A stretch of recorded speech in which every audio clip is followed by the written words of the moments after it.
From WSL Pure, this is One Ocean.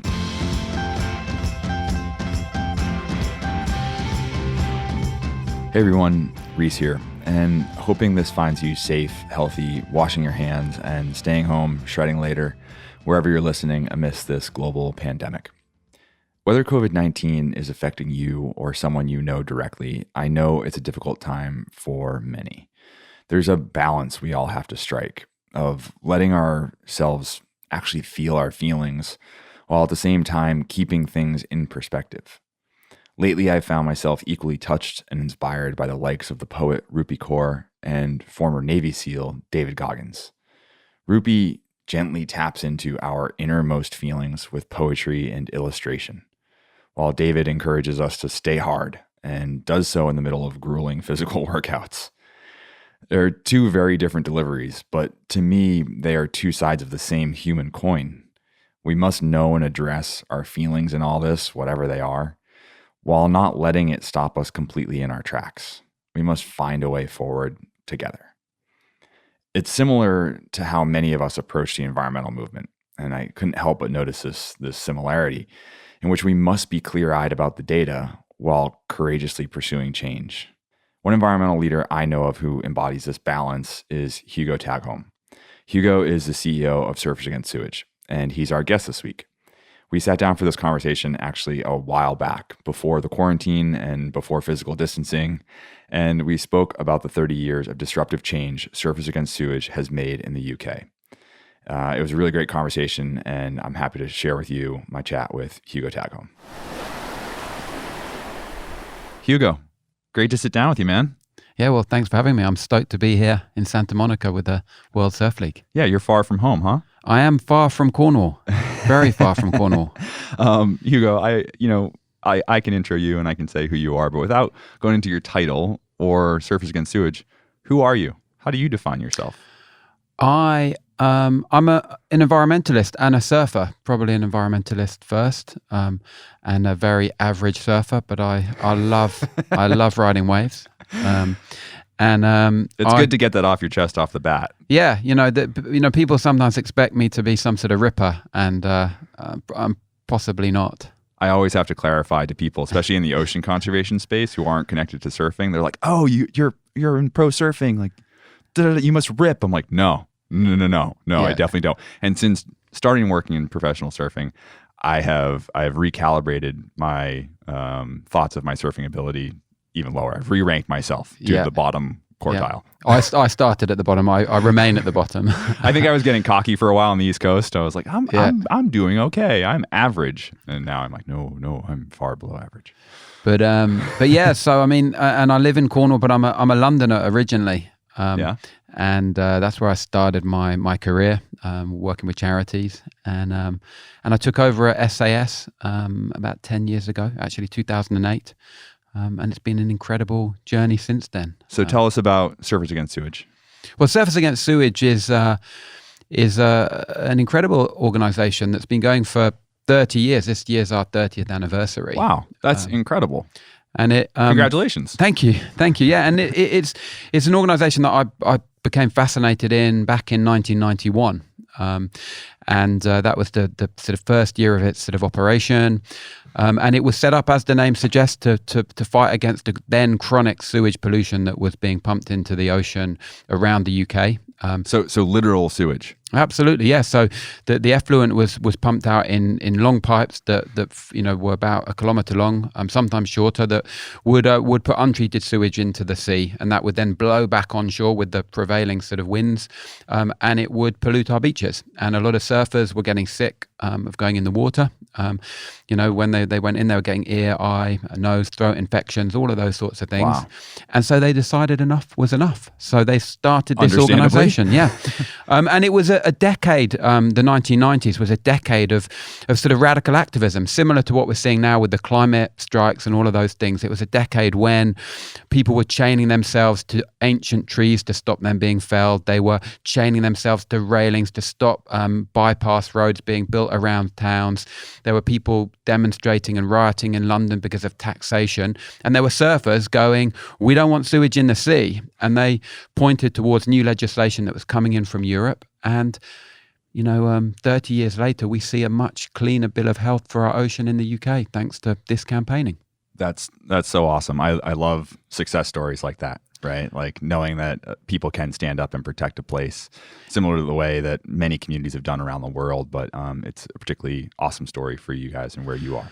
Absolutely. And the guys and girls that founded the organization back then, they did a great job. They took to the streets with their gas masks, their slogan surfboards, their inflatable turd. They went to the streets of London, to Manchester, to the beaches of Cornwall, the Northeast, all over the country to really raise awareness about this issue. And, back then, only about 25% of our beaches would have passed the minimum standards. And today, about 98.5% past those standards. So an incredible success story for people, people power, great for people and great for planet. And that's what we're all about. We're an organization that is really that nexus, people and planet coming together to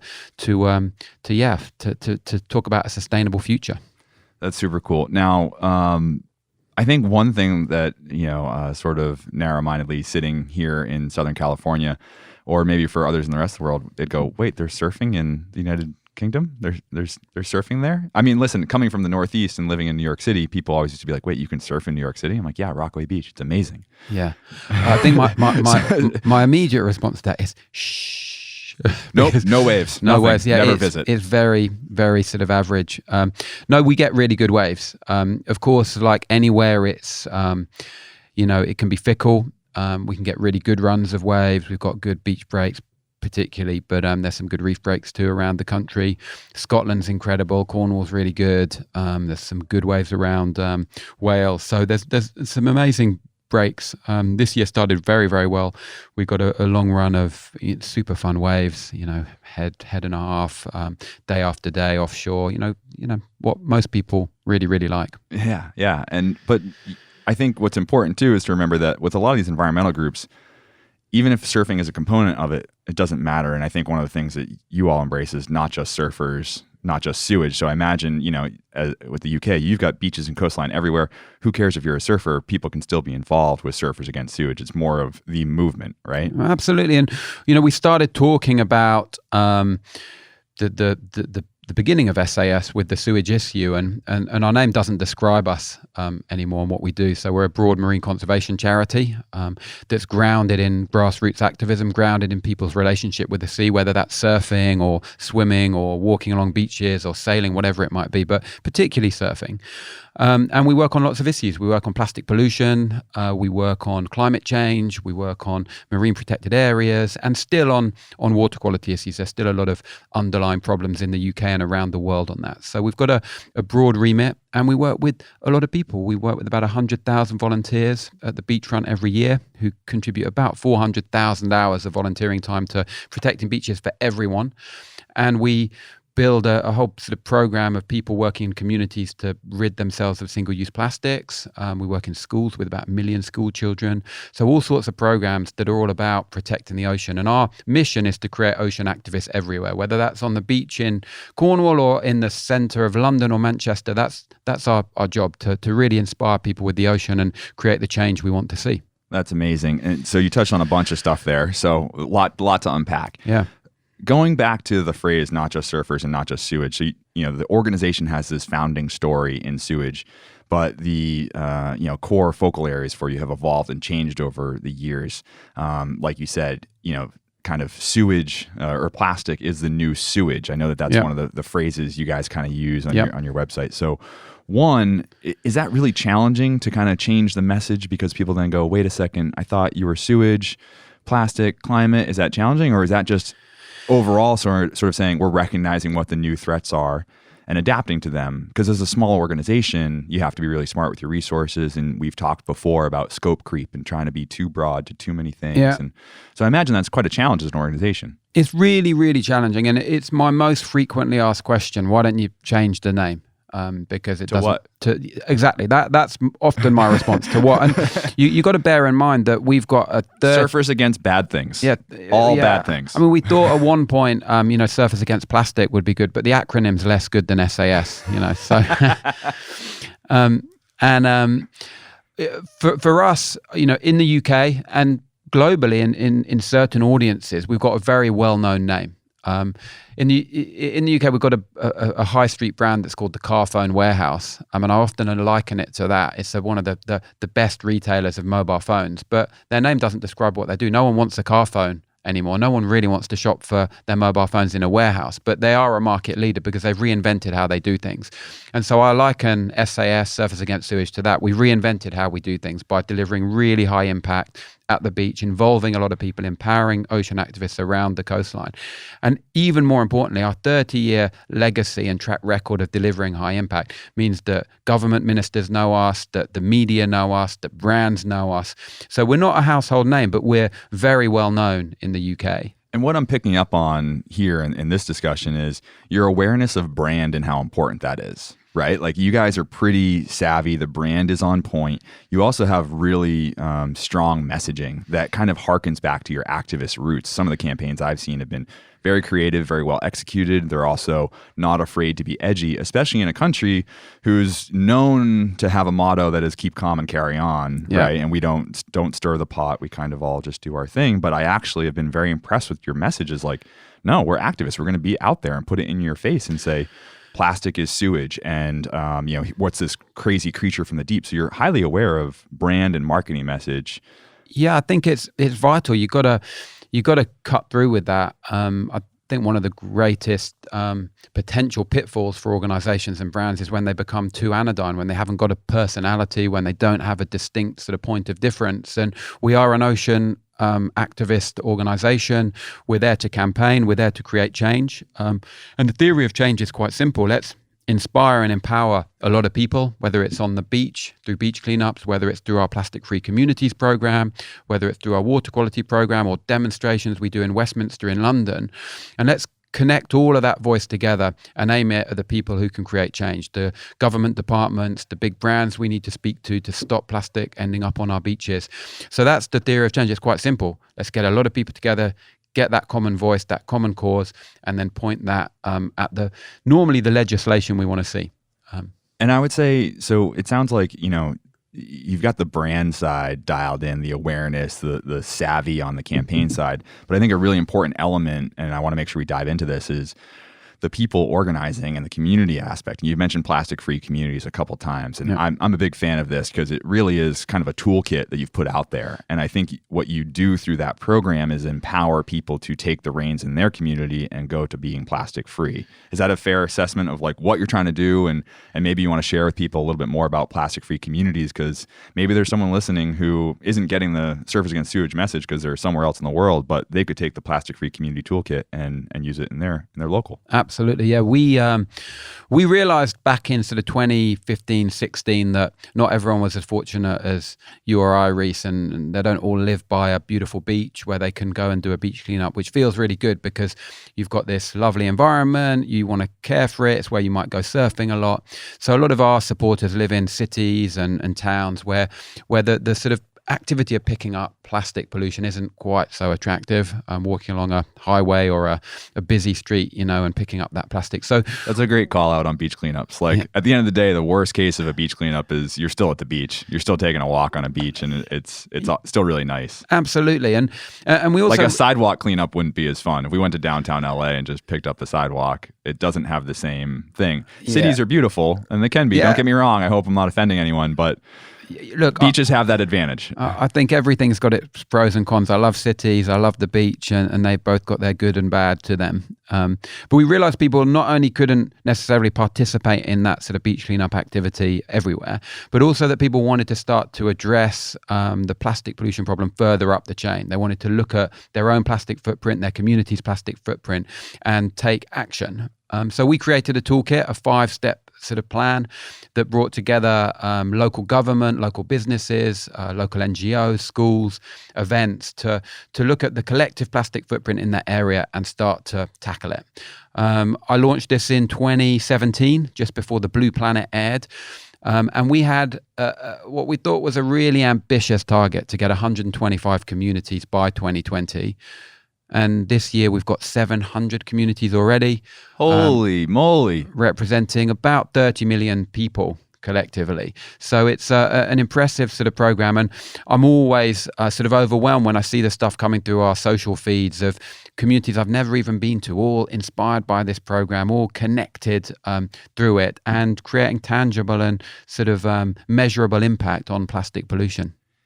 Do you think, and I really want to know here, do you think that work is what caught the attention of the royal family and all the attention you've gotten? So to give some context, you guys have been doing work with, the government in the UK for a while, but you've recently had some really strong connections to the royal family and were picked as one of the 7 charities for the royal wedding of Prince Harry and Meghan Markle. And do you think it's that work? How does one put their charity on the radar of people at that level?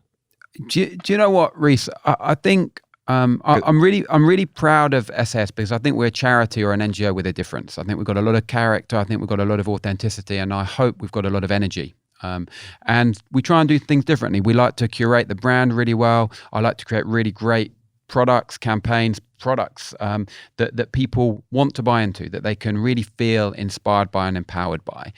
And we first met with Prince Charles in 2015. On the beach in Cornwall. We organised a big event with lots of other NGOs and some business leaders about ocean plastic. It was called the Ocean Plastic Awareness Day. And I had the great honour of introducing him to all of these NGOs, spending some time with him talking to business leaders. And it was there we started the journey. And I like to think that it was there that he first saw how Surfers Against Sewage does its work with a difference, really, and really creates a strong sense of authenticity and impact for the beaches we love and for the ocean that we love. Yeah, it's super cool, and I don't mean to get all hyped up about the royals, but at the same time, that's an incredible honor that the royal family selected you as one of 7 nonprofits to donate to for the wedding and to recognize your work. And I think that some people might think oh wow, they caught on to something, but it's actually a result of the work you have been doing for years and years and years and building that momentum in that community, right? I mean, that's my read on it, is that you guys have been around now 30 years. Yeah, 30 years of activism. And the royal wedding was incredible, and to have, you got to go, right? Yeah, I got to go. I was in Windsor Castle on that beautiful day. It was a classic British summer's day. It was really warm. It was light winds in this incredibly uplifting sort of moment. And we were honoured that they selected us, and it shone a light on the work we do to billions of people around the world. And normally we measure sort of big social media metrics in the millions, but we were talking billions with this. Really? And we had the biggest spotlight that we've ever had thrown onto our work, which was one of the biggest sort of benefits of being involved, actually. But our relationship with His Royal Highness the Prince of Wales is even more more impactful for us. He's got a sort of 4 or 5 decades of being a leader on talking about environmental issues. He was talking about plastic pollution 40, 50 years ago. He was talking about genetically modified crops, that long ago. He's talking about all sorts of issues that are now a common currency in the sort of public domain. And so we're really proud of the association with His Royal Highness, and we're about to meet with him. He's going to be our patron, which is an incredible honour too. So we're seeing him in just 4 days' time. He's coming down to Cornwall to meet some of our team, to meet some of our major sort of supporters and partners. Reese, you were invited, but I know you can't make it. Sadly, it's a long ways away. I'm very honored that you've invited me to a number of events across the pond and the nation to get to, and I really appreciate it. I can't always make it, but I am rooting for you from afar. It's pretty incredible. So we're really proud, and it's incredible. And I didn't think back in 2008 when I took over at SAS, when the organisation was in a sort of not an incredible state back then.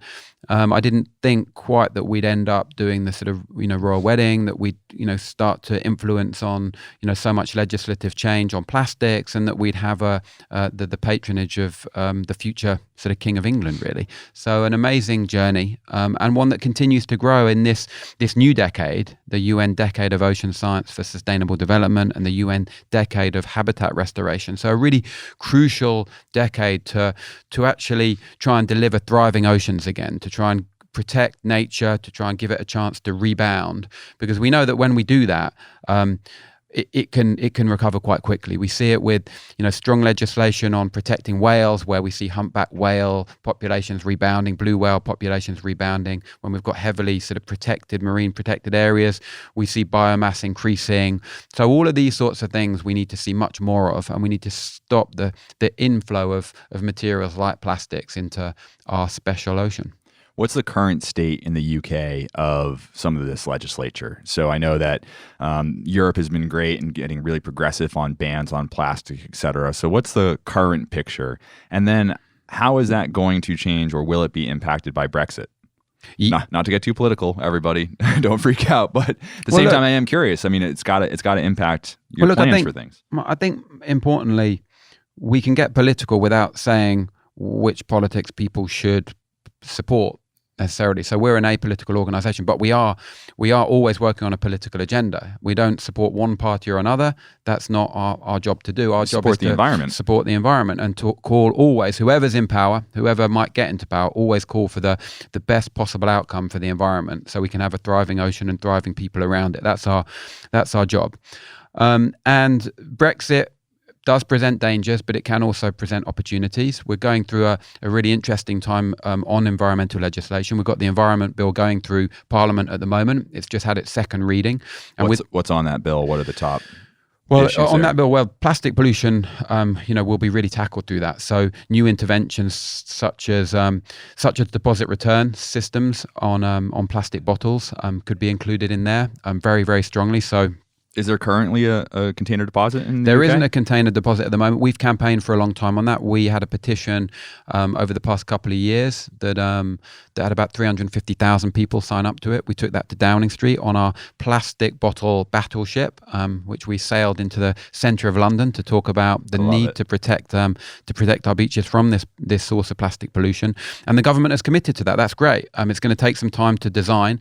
So all of that will be in the Environment Bill. We've got bans. We've got extensions on plastic bag charges. We've got water quality legislation going in there to be able to fine water companies that are polluting our ocean in a big way. All of those sorts of things. And then the need to protect much more of nature too. So we're in a global sort of consensus that we need to protect 30% of our oceans over the next decade. And all of that sort of stuff will come into the Environment Bill. So it's being debated at the moment in the House of Commons, and then it will be in the House of Lords. So an exciting time, and we want to see some pretty tough legislation, because we know that the business as usual isn't working for the environment. All of the metrics are pointing in the wrong direction. We're seeing biodiversity decline. We're seeing horrendous impacts to our ocean. We're seeing horrendous impacts to terrestrial environments, and we really need to do much more to protect nature so it can thrive again. And it's not about conserving it with too much intervention. It's actually giving it space to breathe again. Yeah, being proactive. I mean, I'm huge on that, and upstream solutions, and actually saying, hey, let's protect this place before destroying it and then trying to rehab it or whatever we think we're going to do, right? Like be proactive and stop the bleeding, so to speak, but also why wouldn't we want some beautiful wild spaces on this Absolutely. planet, and one of the things that we've got, Reese, with the ocean is that actually the sort of rewilding agenda is much more possible in the ocean, because all we have to do is not go into space, because it's one ocean, and the animals will, the marine animals and fish will find their way to the areas that are protected, and then they can thrive again. And we know that where those highly protected areas are in place already, that there's overspill into the areas next to it. So where people still can fish and still do other things, that actually it's a benefit both for nature in the marine protected area, but then also for people outside of it. So it's a win-win for people and planet. Yeah, 100%. We're working on a big campaign around 30 by 30 nice. As well, and we're pretty excited about it. I think everybody needs to kind of be all hands on deck for this one this year. Yeah, super important year for all of us. You just talked about a lot of heavy stuff. Yeah, you just talked about climate and biodiversity and the current state of things, business as usual. Yeah. And a lot of stuff's in decline. You also have a son. Yep, Darwin. Yeah, super cool name. Just turned 12. 12. Yeah. So like in his lifetime, he's going to see a lot of change, for better and worse, hopefully more for better and not all for worse. But I'm curious, how do you talk about that as a parent and someone who knows? I mean, you're pretty eyes wide open about a lot of things. Most people are busy with their day to day and working and doing their thing, and they know climate change is a thing, or they know plastic pollution's bad, but maybe haven't gone as deep as you have. And so I'm curious, how do you speak about it with your son? Well, I think we're living in an age where we do need to talk about the radical truth of the world around us. We need to talk about the impacts, whether it's biodiversity loss or plastic pollution on our beaches, and they're just the facts. That's what's happening to our world around us. But then we're seeing a great optimistic wave of a reaction to that. So we're seeing the sort of Greta Thunberg effect of young people rising up to say enough is enough. So that radical activism.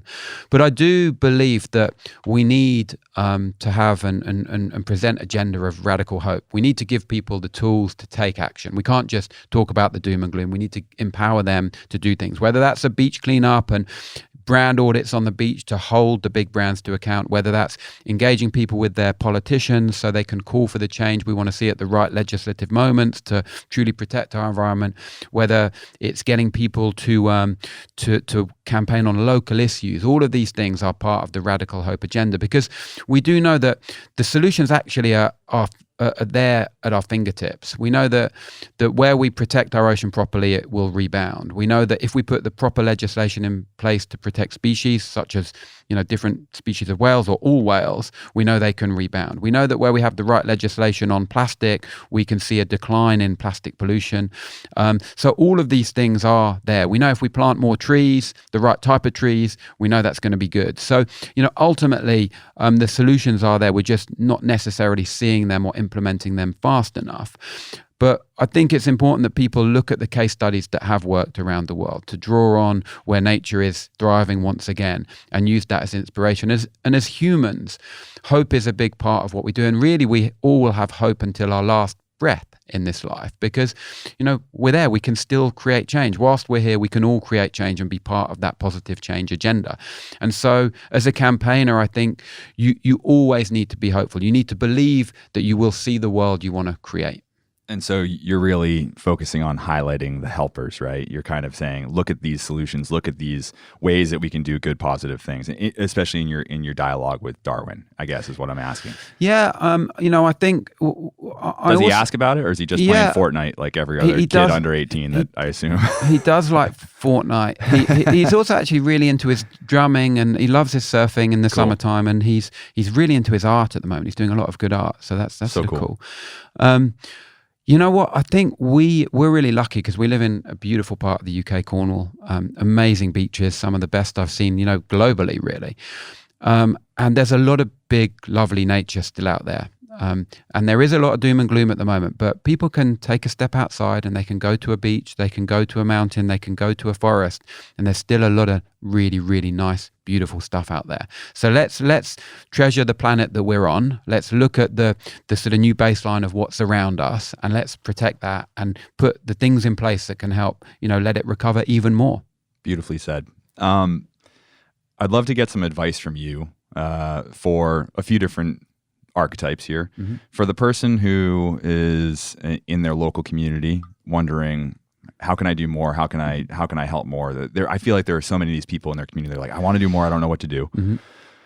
What advice would you have for them? I think there's a lot of really great organizations out there who are there to help you on that journey. Not just Surfers Against Sewage, but the Surfrider Foundation, Save the Waves, Greenpeace, Friends of the Earth, loads of good organizations, and they have great campaigns. There are campaigns on the ground to go and pick up plastic pollution and monitor it. There are campaigns to connect with your local politician on the issues you care about. And all of them are looking for that voluntary support. They all need your voice, and they can all amplify your voice in the right direction.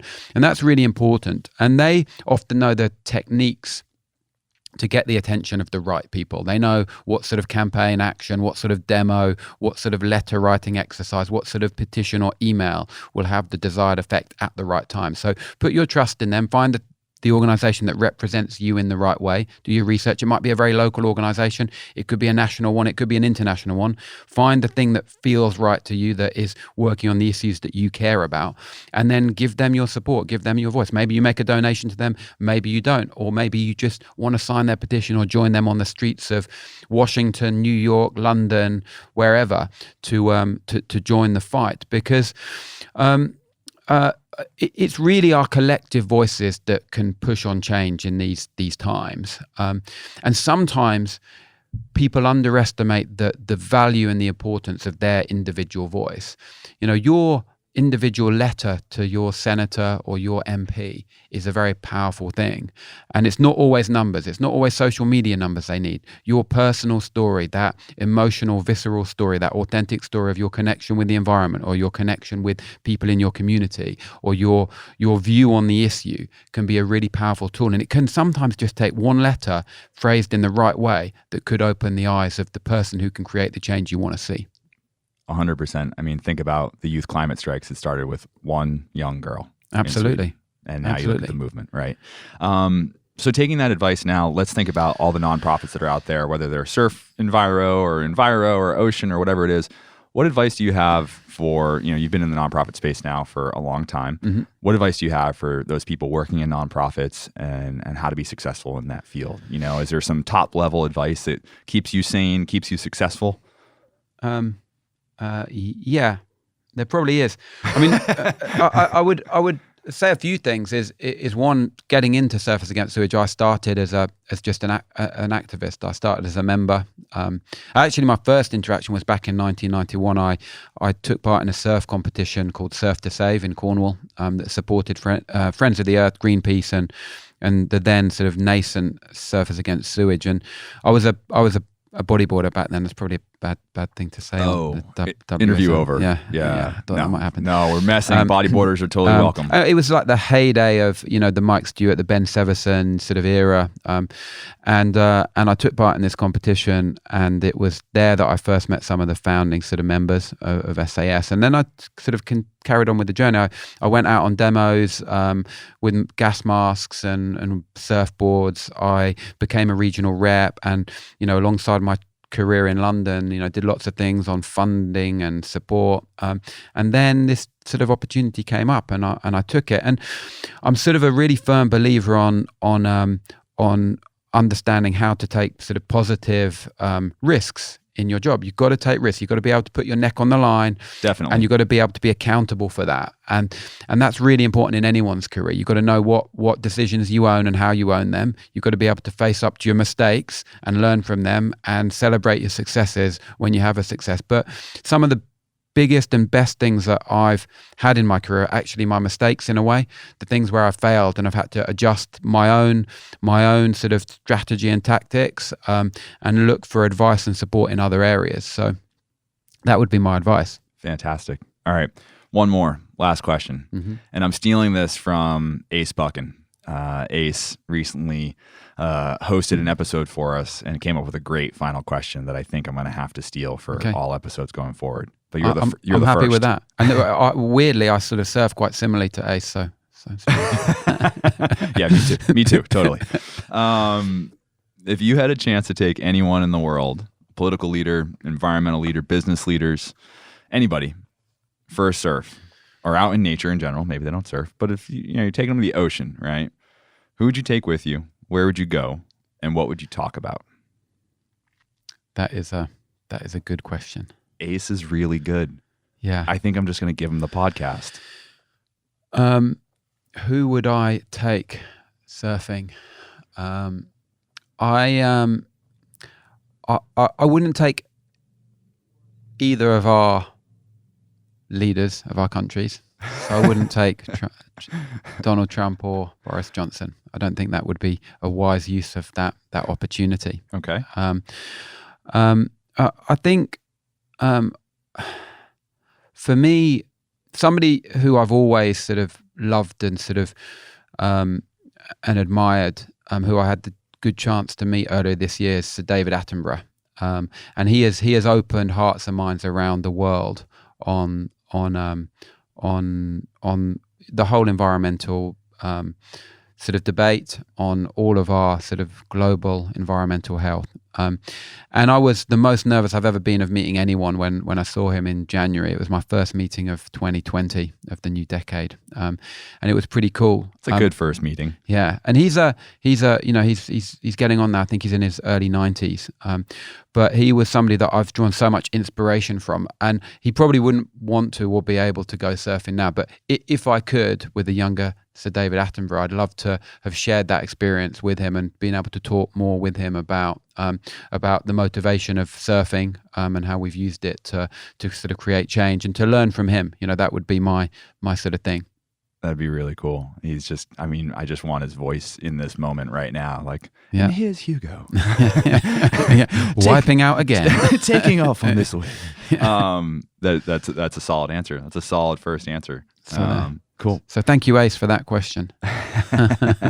Hugo, anything else you want to share with us or with anybody listening around the world? You know what? I am sort of super grateful for the work that the World Surf League, WSL Pure, is doing on the environmental agenda. And it's great to see surfing and surfers being at the sort of forefront of this nexus between sport and protecting the environment that we so need and so cherish. Because there aren't many examples in the sporting sort of domain as good as the surfing organizations of WSL, Surfrider, Save the Waves, Surfers Against Sewage, actually putting their money where their mouth is and creating the change they want to see. And I'd welcome any sort of emails about organizations that are doing it as well. But I'm really proud to be part of that movement, and I'm really proud to be here in the States and visiting WSL. I've taken a lot of inspiration from the sort of can-do attitude that I find out here, and we're grateful for the support of the SEMA, the Surf Industry Manufacturers Association, the Environmental Fund,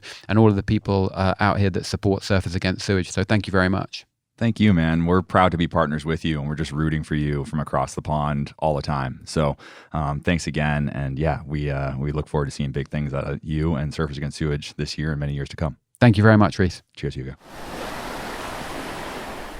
I always love reconnecting with Hugo, and I love the work they do at Surfers Against Sewage. So go check them out. Links are in the show notes. Before you fast forward to your next podcast, be sure you're subscribed here. We've got a special episode dropping next week for the 50th anniversary of Earth Day, and you won't want to miss it. And if you're already subscribed, thank you, and thank you for listening. Feel free to share the podcast with a friend or throw us a rating or review so we can keep growing this podcast, finding new listeners, and all work together to protect our one ocean. And for those of you already writing in with positive praise, thank you. It means a ton to us. One recent email from Connor in Atlanta, what's up, Connor, asked what else he could do in his community. And Connor, I'd really encourage you to take a look at Surfers Against Sewage's Plastic-Free Communities program. It's a toolkit you can use to build a plastic-free community where you are. Or, and you may be surprised to hear this, join Surfrider Foundation's Georgia chapter. Yes, they have one. There are surfers in Georgia. Or go check out Waterkeeper Alliance. They have chapters all over the country. These are great groups that have a national presence and a solid program with local grassroots chapters where you can build community and tackle greater change together. Hope that's helpful, Connor. If you have a question, hit us up, oneocean@wslpure.org, or follow online at WSLPure.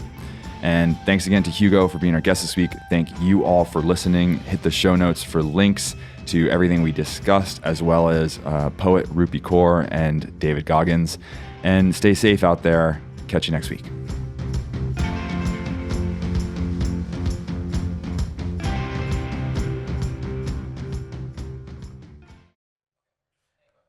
Do you like that? Well, if so, subscribe over there and then watch more videos over there. And then tell us your favorite videos down there. It's a 3-step process. Do them all now.